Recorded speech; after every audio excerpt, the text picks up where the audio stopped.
Hey there, true believers! Happy Spider-Man Day!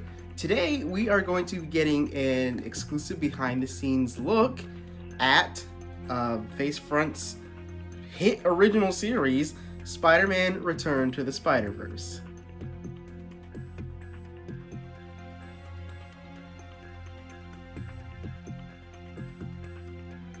So this story begins way back when I first started my channel. I first started Facefront. Before it was even a YouTube channel, it was my blog. And I had my first original Facefront series was something called Sam Says. Sam Says was about the Falcon. Now, you all may or may not know that Falcon is my favorite MCU character. Spider-Man is my favorite Marvel character. Falcon is my favorite MCU character. If that makes sense. Like, at the end of the day, I'm still gonna go Spidey, but I really like Falcon in the MCU. I think Anthony Mackie does a great job. And so I thought he was being underutilized, personally, because he only had a few minutes of screen time, like, each movie he was in. And this was all, of course, before freaking Falcon and Winter Soldier came out. So this was 2017 when I first started Facefront. So my original series, Sam Says, was about Falcon getting his spotlight. You know, like his experience in the Avengers and why he thinks he's overlooked, all that sort of thing. So I did episode 1. That was like the first action figure video. Like, I had done some in the past, but I never like posted any of them. I just experimented with my toys. That sounded weird. I just played around. But the bottom line, the first official series video that I made for Facefront was the first episode of Sam Says. Then it took me a long time to get around to the second episode of Sam Says, and Sam got upset with this. He would often attack poor Spidey on the Facefront news flashes, asking when's episode 2 coming, when's episode 2, you know, just to kind of keep my audiences, like, let them know, oh, hey, didn't forget about it, it's coming, just give me some time. And so I finally got episode 2 out. And then more time passed for episode 3. And this is where it all starts to come together. So Sam Says episode 3, of course I had like the whole thing playing in my head. It was the early days of my blog and my channel, and I hadn't really, like, it was taking me a while to get used to the work-life balance and running a channel and doing a blog and doing all that. So eventually I was like, I gotta get episode 3 of Sam Says. But so I did another cute little in-universe thing where Spider-Man and Falcon had a confrontation, and then Spider-Man's like, oh, we're out of money, we can't produce Sam Says episode 3, and so Sam started a Kickstarter. There was actually a Facefront Kickstarter. You know, these action figures are expensive. Hasbro is raising the prices, people. But and I wanted to increase the production quality in my videos. I'm like, you know, Sam Says, I'm always looking for ways to improve. And so I looked at Sam Says episode 1 and 2, and while I thought that they were good, I was like, I can always do better. And so the Kickstarter made around $11. Nowhere close to my goal. And so in universe, Sam got upset with this, and he's like, okay, I can't get the episode funded, and he says, I'll do it myself. And he steals the Infinity Gauntlet.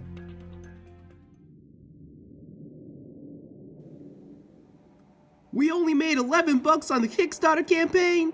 Fine, forget y'all.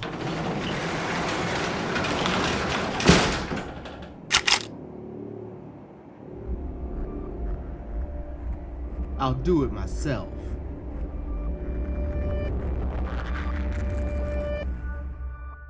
So after acquiring the Infinity Gauntlet, Agent Coulson tasks Iron Man, Thor, and Captain America with tracking him down and getting it back.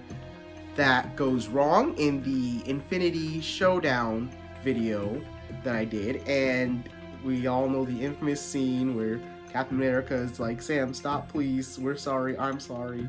And Sam says, and I am the Falcon, and he snaps. That shook up the entire Face Front universe. Sam's snap screwed up everything. All right? And keep in mind, he did all of this to get episode 3 of his show. So, you know, it's kind of a selfish reason, kind of a, when that eventually catches up with him, people aren't going to be happy. But what Sam's snap did was it had this ripple effect across the Face Front universe, and this is where the Spider-Verse videos came from, more or less. Yes. So if you go back on my blog, like 2018, I believe. No, it was 2019. It was 2019. And I came up with the ideas for 4 spin-off videos that would directly deal with the consequence of Sam's snap before getting around to the actual, like, follow-up with what happened with Falcon. And the first video was Doctor Strange Battle on Bleecker Street, which I released Halloween of 2019. That was a fun video. And in the end of that one, we figure out, oh, Spider-Man's missing. The Green Goblin lets the S.H.I.E.L.D. agent know this, and sure enough, that tied into the second video I had planned, which was Spider-Man Return of the Sinister Six. So, the 4 videos I had planned were Doctor Strange, Spider-Man Return of the Sinister Six, then there was Loki, and a Nick Fury video. I haven't gotten around to those 2 yet, clearly. But, so I've had this planned for quite a long time. Quite a long time. Like I said, 2019. I know it seems like I've really crafted the events of these videos around the No Way Home rumors. Because if we still don't have anything confirmed, we don't even have a trailer. Who knows? Today is Spider-Man Day. I'm pre-recording this video, but they might drop one today. Hopefully. I called it here first. But, so we don't know what No Way Home is about, but you know all the rumors that, oh, Tobey Maguire and Andrew Garfield are going to be in it, all his past villains are going to come back. But, like I said, since I planned this in 2019, where I was going with it was during that time where Spider-Man was being pulled out of the MCU. It was a shock when that happened. It was like, I was getting off of work and my phone was blowing up. I'm like, what exactly is going on? And there's news articles, there's memes, there's videos. Spider-Man is no longer in the MCU. I was devastated. I was like, what the heck just happened? We finally got Spider-Man flipping in with Captain America's shield in Civil War. That was one of the happiest moments of my life. Seeing that Civil War trailer where Spider-Man comes in. And now he's gone? Like, because some big corporations can't get their money sorted? Like, that was so upsetting to me. And so when I was planning these tie-in videos from Sam's snap, the Spider-Man one was like, okay, so what would happen if Spider-Man, when Sam snaps, Spider-Man gets zapped out of reality? Pay attention to these videos, because in the Doctor Strange one, Dormammu comes from another dimension, that's space. In this one, Spider-Man ends up in another reality, that's reality. As you can see, different heroes are being affected by different stones on the gauntlet. So, I'm like, okay, so going off of this whole Sony, Marvel, Disney kerfuffle, what happens to Spider-Man after Sam snaps? He finds himself in a reality without Avengers. So I'm like, okay, let me show, in my own way, I was like, let me show these guys the consequences of their actions if they take Spider-Man out of the MCU. You know, it was my own little way of rebelling. So circle back to Doctor Strange. We figure out Spider-Man's missing, and that's because he has left our reality. I did this whole Spider-Man's missing campaign. I had posters, I put up videos, I took over the Facefront News Flash, which Spider-Man usually does. It was this whole thing. Like, where's Spider-Man? Where's Spider-Man? Where's Spider-Man? And that went for about a year, because that's how long it took me to make the video. Because yeah, the Doctor Strange one was Halloween, and Halloween of 2019, and Return of the Sinister Six was October of 2020. So for a year, Spider-Man was missing until finally I got around to Spider-Man Return of the Sinister Six, the video that changed my channel.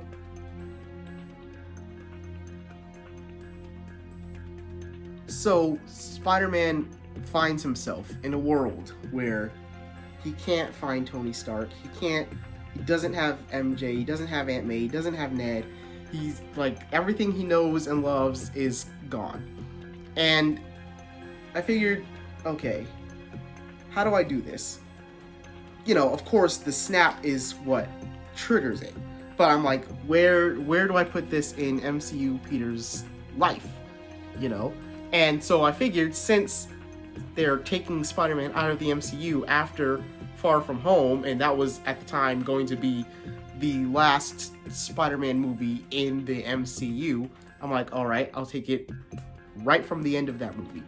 So, of course, it's not one-to-one, because Face Front is its own universe. Like, my Face Front universe is its own universe. So while there are, like, they acknowledge that MCU events happened, but, like, Iron Man is still alive, you know, and Falcon used the Infinity Gauntlet. So it's like, and there's comic characters. The Doctor Strange video had Nico Minoru and Brother Voodoo and Moon Knight. So, you know, my universe, I take what I like, kind of shuffle out what I don't like, and I make my own big, unique universe. So it's not like when Spider-Man hits the end of Far From Home, it's exactly what happened in Far From Home, but it's more or less. In my universe, Spider-Man goes right from the interview with Agent Coulson about Sam in the Infinity Showdown video. He gets picked up by MJ, as we see in the Spider-Man's Missing Connecting the Dots video, and MJ drives him to the Daily Bugle, where he's filling to do the Face Front news flash, which, as I mentioned previously, is a thing that Spider-Man in universe does on Face Front. So, you know, he locks Jameson out of the newsroom and he reports what's going on with Face Front. So you can see all the videos at somewhere on my channel. So he's about to go do the Face Front news flash, and that's when I stick in the post-credit scene from Spider-Man Far From Home. Jameson puts on Mysterio's video, and Mysterio reveals Peter's identity. And he's like, what the? And then Sam's snap takes him away. And that's when he ends up in the world with only Sony-owned Spider-Man properties. If we look at Return of the Sinister Six, you have all of the movie villains: Green Goblin, Doc Ock, Lizard, Electro, Vulture, Mysterio, and the Spider-Man that he teams up with. There's Andrew Garfield, there's Tobey Maguire, Spectacular Spider-Man, which was a Sony-owned TV show. There's Into the Spider-Verse characters, which is a Sony movie. And then there's the PS4 Spider-Man, which is a PlayStation exclusive, Sony. So, and then there's Venom. I almost forgot Venom. Venom is also a Sony movie. So there's literally no MCU characters in the Return to the Sinister Six. That's when Spider-Man's like, oh, crap. I'm in a different world. So that was the whole thing. I was like, this is what happens, Marvel, Disney, Sony. If you take Spider-Man out of the MCU, you know, he has no friends, he has no help. I mean, there's these other Spider-Men which can show up, which is cool, but, you know, then you have a really limited scope of villains that you can use. I still made it fun and enjoyable, of course. But I was trying to show, hey, this is what happens. This is the consequence of taking Spider-Man out. He finds himself in a world of trouble, and there's nothing he can do about it. There's no one to help him until the other Spider-Man showed up. And then that was it. True believers, that was supposed to be the end of it. After I ended Spider-Man Return of the Sinister Six, and all the other Spider-Man came up to help him, that was gonna be it for the Spider-Man videos. The next video, as you know, in my lineup was the Loki video. The post-credit scene in Return of the Sinister Six sets up the Loki video. I was fully going to move on to my Loki video. But then the response hit to Spider-Man Return of the Sinister Six, and oh my goodness. Everyone loved the video. It was my first video that had crossed 1,000 views. And I still have videos on my channel with single-digit views. So that was like crazy. I did a 1,000 views video. My sub count went over 100. I remember being stuck at like 13 subs. And I did a 100 sub dance party video. It was so overwhelming. I'm like, people love this video. It was the most successful video to date on my channel. It still is the most successful video on my channel. And so I was like, wow, they really came out for Spider-Man. And all of the comments, most of the comments were like, oh, where's part 2? What happens next? What's going, where's the follow-up? Where's the follow-up? What's going to happen after Spider-Man gets ambushed by these villains and the other Spider-Man come to help him? What's happening? I'm like, the next video is a Loki video. So I didn't know how to tell everybody that. So I'm like, man, what am I gonna do? So at the end of the day, as they say, give the people what they want. So I said, okay, all right, I just dropped Spider-Man in a world with no Avengers and like 10 other Sony-owned Spider people. Like, there's story there, We can't just cut away from that and then cut back and be like, yeah, I was just hanging out with these guys and went on all kinds of adventures. So I'm like, that's fresh material. I can get some story out of that. So that's where Spider-Man Return to the Spider-Verse came from. The sheer fan response to Return of the Sinister Six created Spider-Man Return to the Spider-Verse. And that's all you guys. So thank you. If it wasn't for you, this series wouldn't exist. So I said, okay, let me do it like this. Spider-Man, he winds up with the other Spider characters, and each new episode is a new adventure with another hero of the Spider-Verse, showcasing new heroes teaming up with Peter on different adventures. Then I had to come up with the plot, the story, all that. So I focused it around Peter trying to get home, back to his dimension. And I'm like, how do I do that? The Super Collider, right? So the objective of Spider-Man Return to the Spider-Verse is they're trying to build the Super Collider to get him back to his dimension. So each episode is another step towards them getting him back home. Of course, as we figure out in the first episode, that's not going to be the case. So when I announced this series, everybody was excited for it.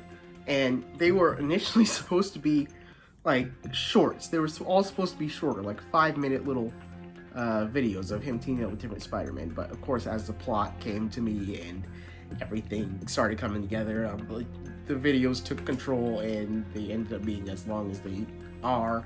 And who cares? Because good story needs time to breathe. So as we figure out in the first episode, Peter, when he's talking to Gwen and Peter B, he figures out, or he doesn't figure out, they keep from him that his world has actually been destroyed by Falcon's snap and the Secret Wars and a whole bunch of other factors going on Face Front that are not affecting Peter because he's in another reality. So they don't tell him this. He doesn't know this, but he's still trying to get home. While they're working to try and find whatever may have happened to his dimension, they've sidetracked Peter with, okay, let's gather the pieces to the Super Collider.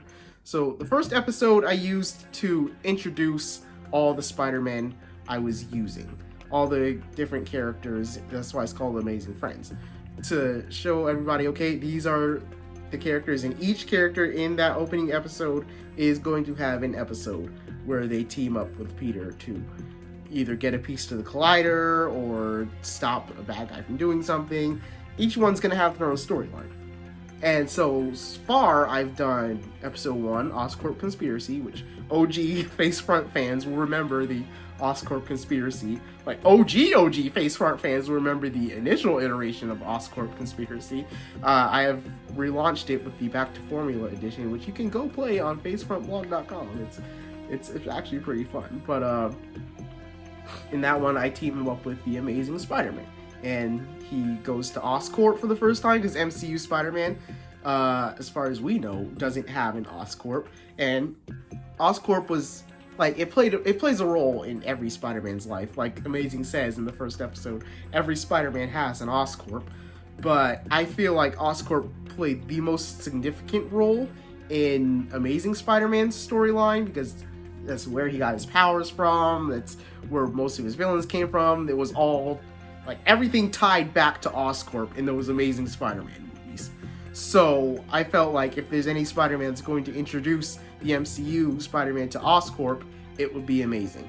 The second and most recent episode is, of course, the Noir episode called Peter Parker PI, and I actually really enjoyed doing that episode. It was fun to kind of get talking the Noir kind of old-timey language and get him to fight Hammerhead, put Black Cat in there. That was a really fun video, and the majority of the videos in black and white. It's fun to do these videos. I really like them, and I'm glad I get to do them. But the question I'm sure a lot of you want to know is, how do I do them? So let's get technical.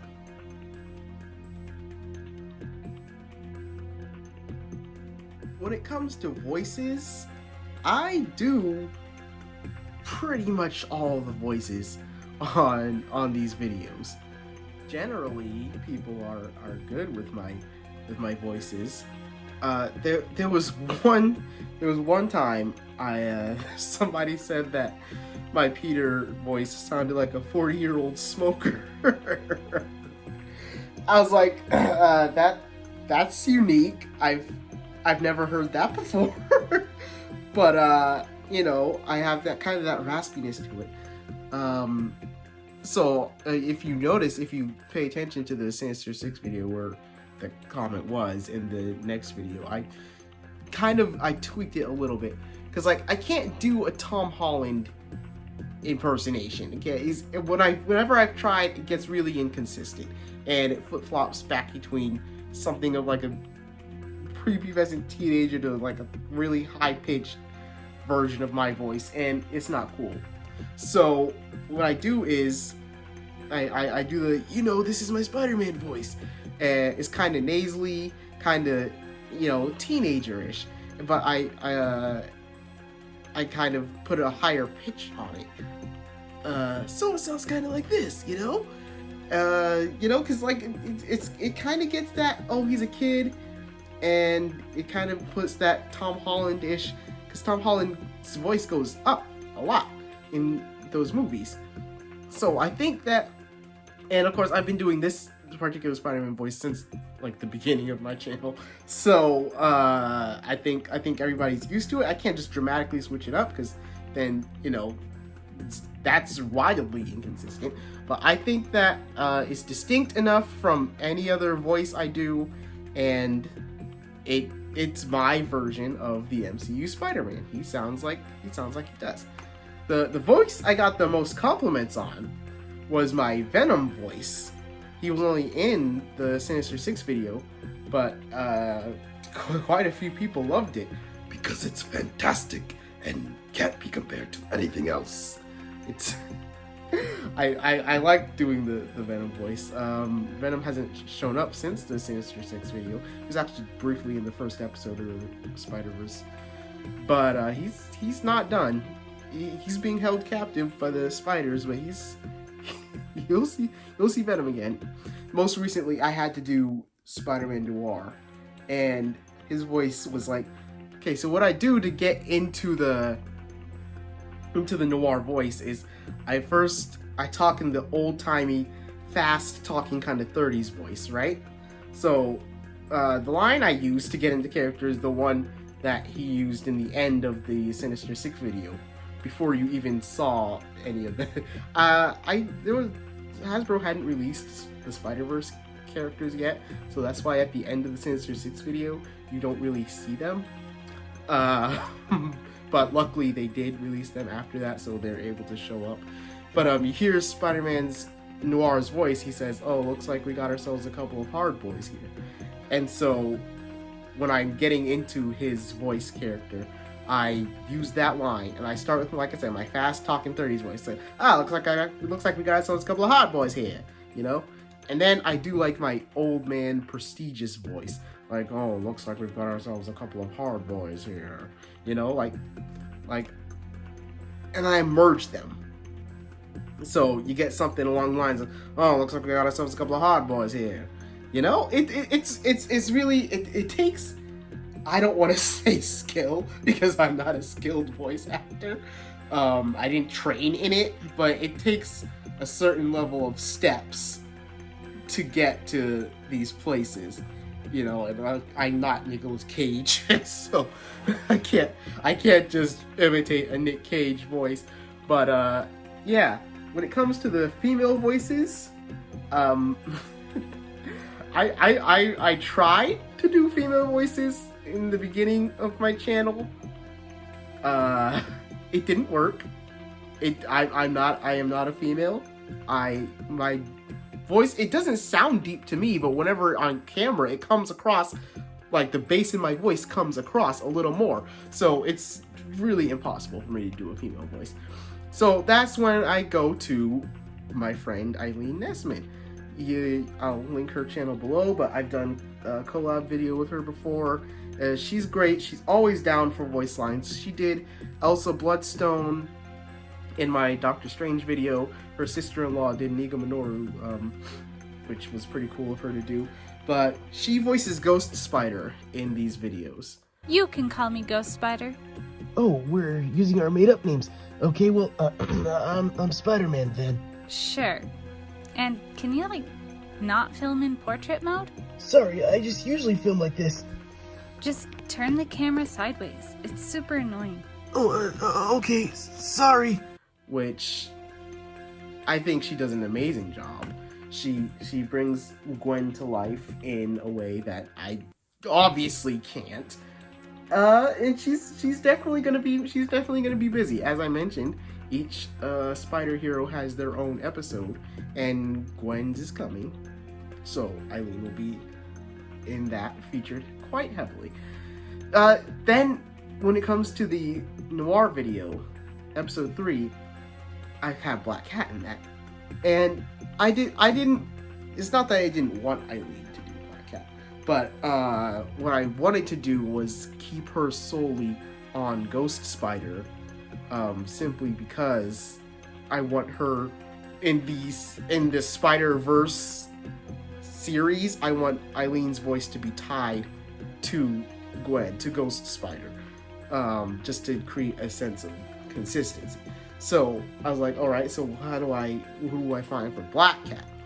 And as I was searching for my Black Cat, I was actually on Twitter, and I came across a fan of my fellow True Believer that I've been following for a while. She's been following me, and she posted something about Black Cat in her latest solo issue, and I commented on it. I was like, "Oh, I didn't know this about Black Cat. I haven't read her since Amazing Spider-Man, and these things changed." And we got in a whole conversation about Black Cat, and then I'm like, "Duh, why don't I ask her?" So I reached out to her. Sara Pezel is her name, and she teaches music, so I knew that recording quality audio wouldn't be a problem for her. And she had followed my channel, so she knew what the videos were. And I'm like, "You want to be Black Cat?" She said okay. Well, hello there, Spider. I guess I'm lucky. Felicia. In the Flesh Slinger. And I'm very grateful. She did quite a great job. And I may be contacting her for future voiceovers, because Sarah's great. She was great, and she was very cooperative. The only other voice I've done that wasn't me was Spider-Man 2099. For now, I think I just want to keep my eyes on the future. Peter! Yeah, well, what the heck? Wait, am I too soon? Shock, I'm too soon. Okay, Peter, listen to me. Listen to me. We don't have a lot of time. The master planner isn't who you think it is. Master planner is... He shows up at the end of episode 3 with a dire warning for Peter about the master planner. I'll get to that in a minute. But I used my friend Xavier Hernandez. I'll put his Instagram in the description. Sara, Pezel. I'll put everybody in the description. You can go check them all out on their personal channels. They're all pretty cool. They all do pretty cool stuff. And so, it was only a cameo. Who's to say he's gonna come back? He might not. We don't know. But my friend Xavier, he likes to mess with me a lot. So we had quite a few takes of him doing complete and utter nonsense before we finally got around to something that I was able to use.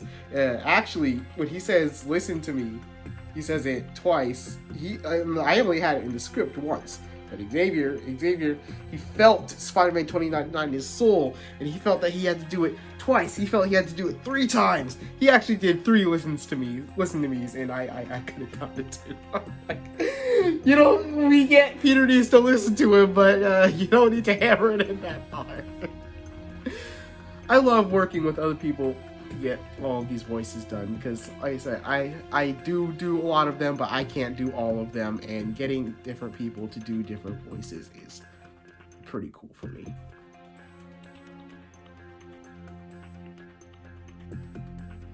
So the next thing I want to talk about is the stop motion element. Now, of course, the way I do my videos is it's not stop motion, as you can clearly see. But I've seen plenty of other stop motion videos out there, and they're great. It's just I don't want to say I don't have the technical ability or the patience, honestly, to move every little thing, every little inch. So mostly when I do my videos, I have my hands hidden and I move the figures. Let's see if I have somebody here I can use. Alright, so we got a Venom from Spider-Man 3. This is interesting. So, as you know, if Venom needs to swing at somebody, I'll keep my hand out of frame, and then he'll swing like that. Of course, you can still see. So sometimes it takes several takes where I gotta do that, but it's a quick way to get the characters around this motion with that's less jarring than if I had done stop motion. But there are some times where I use stop motion. My most proud instance is in Return of the Sinister Six, where Peter, he punches Doc Ock, he webs Lizard, throws him aside, dodges an electric bolt from Electro, wall crawls up the Bugle, kicks Electro, webs to the Goblin, and then jumps off of Goblin to Vulture and does like the little Black Widow takedown on him. It was pretty complicated. It took quite a few steps. But whenever there's a lot going on the screen, and it's more than me just having to, I can't hide my hand and have Spider-Man do all of those steps, So when I'm doing big action sequences like that, I tend to go stop motion with it. The other instance where I've done stop motion in a significant way is in the episode 2 with the Lizard, when I'm imitating the Stan Lee cameo with the headphones, and Peter's listening to the Oscorp documentary. You see Lizard and Amazing fighting in the background. I can't. You would see my hands if I'm moving them, because the camera is centered on Peter listening to the documentary, and they're just fighting in the background. So I had to do stop motion. That one was really difficult because there were a lot of moving pieces. They were knocking things over. And then I had to keep Spider-Man centered at the desk, which was hard.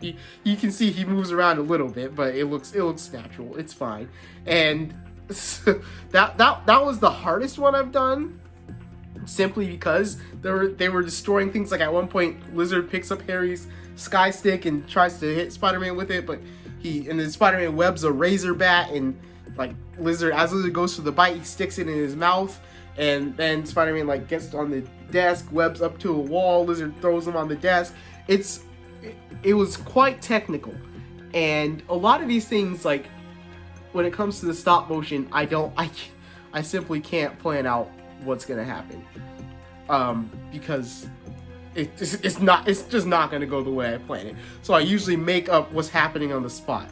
So I'm like, oh, Lizard tackles him into the shelf, and what's he gonna do next? Oh, he's probably gonna try to bite him. What would Spider-Man do to stop him? Would he web him? Or maybe he'd web something and stick it in his mouth, you know? And as I'm going, I kind of plan out what's gonna happen next, and that's my approach to the stop motion. There are great, phenomenal stop motion videos out there, but I tend to be more narrative based than technical based, so I'm really just trying to get the story across. It's just whenever I have those real big impressive action sequences, then I'll go and I'll use some stop motion, as opposed to using it for the entire video. Because you think it takes me a long time now. If I did stop motion for every aspect of the video, you would get about one every 3 years. So, yeah. So next I want to talk about the spider's nest. Now, this is the spider lair that showed up in Into the Spider-Verse, and I can call it something cooler than the spider lair.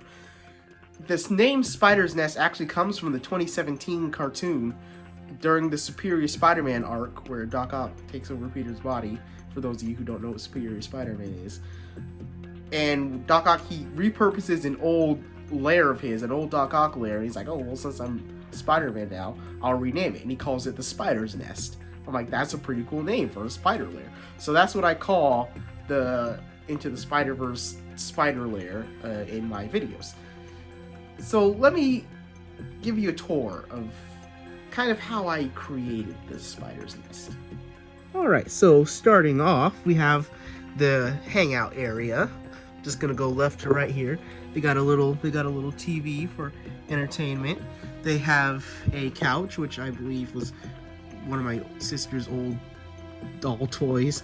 They of course have the Norman Osborn chair. I get a lot of use out of this chair on the channel, but it's the Norman Osborn chair where the Green Goblin mask fits in that little hole and it talks, it has lights and sounds and effects. You'll recognize it from the first Spider-Man movie. This is a bookshelf that actually came with Peter Parker from the first Spider-Man movie, when he was webbing things up in his room, and he started webbing things on his bookshelf. I've got two little Tsum Tsums up there. Of course, I have Peter and Miles, because this it used to belong to Peter, but then he, you know, sort of passed it on to Miles after he died, unfortunately. But so yeah, you got little Peter and Miles Tsum Tsums up there.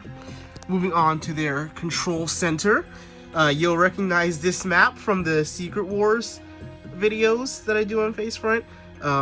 The spiders, particularly Gwen, are using it to monitor the multiverse, or the Spider-Verse in this case. You'll see the desk that came with the J. Jonah Jameson from Spider-Man 1. Yeah, I've gotten a whole lot of use out of this desk. I think that the last video, the noir video, was the one I've used it the most times in different scenes. I had it in the Spider's Nest, I had it in the Noir's office, I had it in Hammerhead's joint. So yeah, this desk is very reliable and very versatile, and I'm really glad I have it. So this is a little command center where they're keeping an eye on things, trying to find Peter's dimension. This is the Spider Buggy, which you saw in the Return to the Sinister Six. Peter, or MJ, was driving it, and then the other MJ was driving it. This is actually a Disney Infinity. Who remembers Disney Infinity? It was a game where they had little figures. It was a Toys to Life game, and the figures that you put on the base could be played in the game. Anyways, they canceled that game. Very short-sighted, but whatever. But they started releasing action figures based on those collectibles, and they started having them come with a bunch of different things, including this Spider Buggy. It makes lights and sounds. I'm probably not going to do that because it can get annoying and loud and last a long time. But yeah, it's actually this is the box it came in. It has the little Spider-Man face back there. But this is a really cool. It more or less, as you saw in the Sinister Six video, it fits Marvel Legends, smaller scale Marvel Legends, but it can support Marvel Legends. It has a winch in the back. It has a trunk, and this is a really cool. If you get a chance, it's usually in the Disney store or the Disney shop. But this is I like the Spider Buggy a lot. You know, of course, in the movie, Into the Spider-Verse, there was actually, you could see the Spider Buggy at somewhere in that layer. So I figured, well, since I have it, let me just put it in here to make it as, you know, close to the movie as I can get it. So then back behind there, I have my Spider-Man guide. That is honestly where I got 90% of my base Spider-Man knowledge. My grandma used to call it my Spider-Man Bible. That's I'll probably do a whole separate video on that. And then next to that, like I said, I do a lot of like Peter and Miles representation in here. So right next to that, you have the Miles Morales soundtrack on vinyl from the game. First of all, fire soundtrack. John Pasciano does not miss. And yeah, it's just to cover up some stuff behind it, as you can see, Marvel Legends boxes and whatnot. So that's you know, that's that. Then we have the Hall of Armors. Now the Hall of Armor itself is actually another Disney Infinity toy box toy. And these things, honestly, between the Spider Buggy and the Hall of Armor, like, they're not stupid. The toy box toys are smaller, the figures, but they fit Marvel Legends because like I said, Disney's not stupid. They know that collectors use these things for multi-purposes. So that's, if you get a chance to get this thing, it's supposed to be for Iron Man. I was using it for Iron Man, but of course the Into the Spider-Verse movie has a sort of display case for Spider-Man's costumes. In the movie, he actually has the PS4 Spider-Man with the white spider on it, but since I'm using him, since he's actually a character in this, I didn't want to stick him in the armory, so I used the Ends of the Earth armor. The figure was a Game Reverse figure. I don't know why, because this armor came from the comics when he fought the Sinister Six in a storyline called the Ends of the Earth, and I had been honestly waiting for a Marvel Legend since that comic storyline, but they finally did him, and since he is technically a Game Reverse figure, I just put him where the white Spider-Man, the Advanced Spider-Man suit would be. Then this Spider-Man is the Pizza Spider-Man from 2015, I want to say. But I put the Doctor Strange cape on him because the inside joke in Into the Spider-Verse where Peter's like, oh, Spider-Man doesn't wear a cape, that's disrespectful, take that off. Then they later come to the spider lair and Miles finds a Spider-Man costume with a very Doctor Strange looking cape. So that's why I have him there. Then the centerpiece, I just have a basic Spider-Man costume. That's actually the Vintage Wave Spider-Man. I know that in the movie, technically Miles spray painted over it and made his suit, but I figured that since the centerpiece of the display was just a basic Spider-Man costume, I wanted to keep it that way for my videos. Then you have the big time costume, which was in the movie, in the little Hall of Armor, which, you know, I had it laying around, so I'm like, why not throw it in there? And then you have the Iron Spider. If you look at the previous videos, it actually has the comic book Iron Spider, because in the movie, it was the comic book Iron Spider. But if you watch episode 3, you know that Peter's Iron Spider got deactivated by Hammerhead.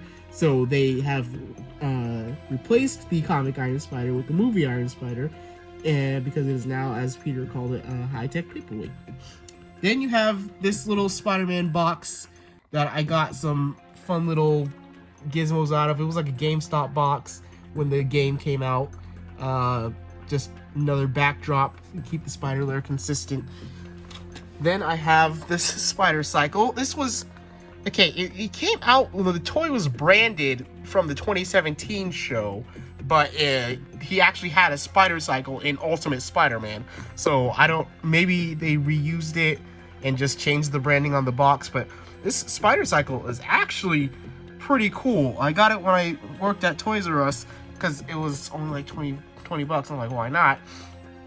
And like this thing, it has a missile. Let's fire at the spider buggy. Let's see. What is it locked in? Oh, how do I fire the missile? I forgot how to fire the missile. Unless it just doesn't work anymore. That's weird. Okay, but it can transform into let me set this up. You see that?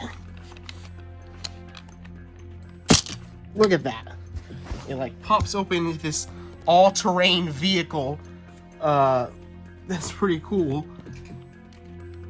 And yeah, look at it's I like this. I like this a lot. I don't know if I'm gonna use it in the show for anything, but I just thought it would be cool because I do believe there was a Spider-Man motorcycle in the lair. So I thought I'd put it on my little rotating plate there and just have it be like a cool centerpiece for the spider lair.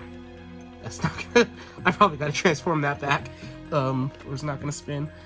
Then if we come over here, you'll see a door. Where does that lead? We don't know. Maybe to the lab, maybe to the super collider, maybe to Venom's prison. But that is just a door that the spiders can go through. Then we have Penny's mech. Let me move that out of the way. You know, she can walk up the little ramp, do repairs, upgrade it. It's called Spider. Now it's spelled SP//DR, but for years I didn't know how to pronounce it. I looked it up. It's just called Spider. So I figured, hey, you know, this makes a great backdrop when Penny's not using it to fight. So I'll keep him in the spider lair, and she can, you know, like I said, do little upgrades and modifications. In the background is a Spider-Verse picture. It's actually, this picture is from the Ultimate Spider-Man TV show.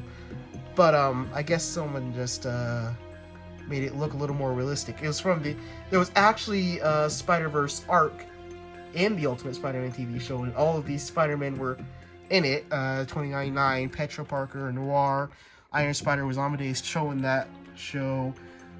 Agent Venom, Spider Knight, which you saw over there. He was a knight in that show, and then Miles. But yeah, I figured, hey, if this is a Spider-Verse show, why not use a Spider-Verse backdrop? And you can see this little guy moved out of the way.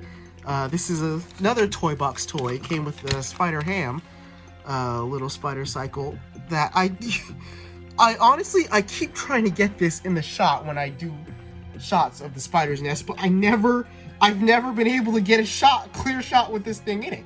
So maybe next time I'll try to get it in there. But yeah, that's pretty much, that's the spider's nest, people.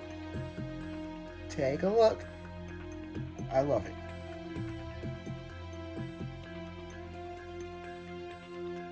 So, you know, that's what goes into making these videos.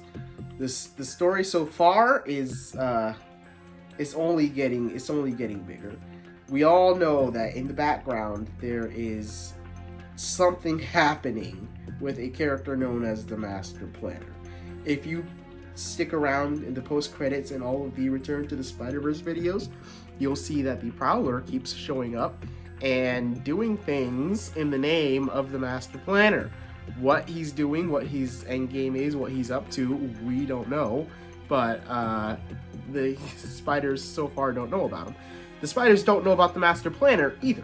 Not yet. Peter just now got turned on to the possibility by Spider-Man 2099's dire warning from the future. I would like you all to maybe take a guess at who the Master Planner could be. And then once you make that guess, throw it out and make another guess, because as Spider-Man 2099 said, the Master Planner isn't who you think it is. It might be. It's a thinker, And I will be surprised if somebody guesses it. It would be pretty cool if somebody guessed who the Master Planner was. Of course, I can't tell you you're right, but when the Master Planner is eventually revealed, and you realize, oh, hey, I guessed that. If any of you can guess it, there's a challenge. There'll be a prize for whoever can guess who the Master Planner is, because I hope that no one sees it coming. Of course, Marvel fans are some of the smartest people on the planet, but you know, if you pay real close attention, like just to details sprinkled throughout, you may be able to piece together who the Master Planner is. And why is the Master Planner trying to stop the spider people from building the super collider? We don't know. We don't know any of this. But that's where we're at. Now, the next video, episode 4, is going to be called Be Greater, which is the tagline of the PS4 game. And Spider-Man is teaming up with who I'm calling the Advanced Spider-Man in this video.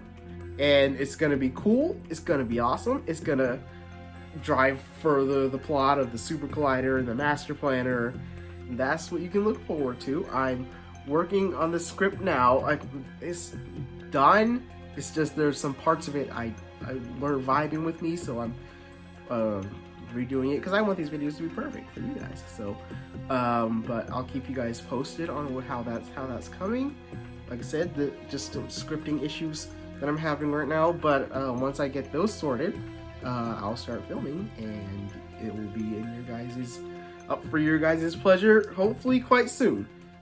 So other than that, I think I'm gonna wrap this video up. This was fun. Just a nice little Spider-Man Day celebration video for you guys.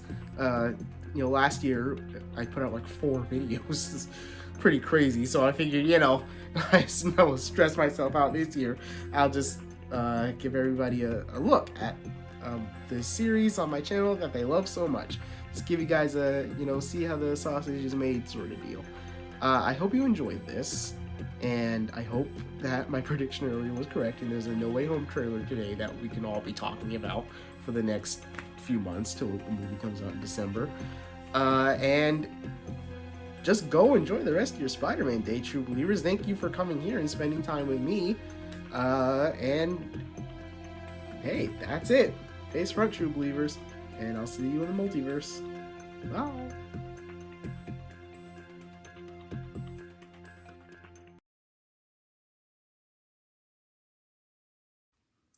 Hey, I remembered how to launch the missile. Okay, so you gotta pull this. You gotta pull this back.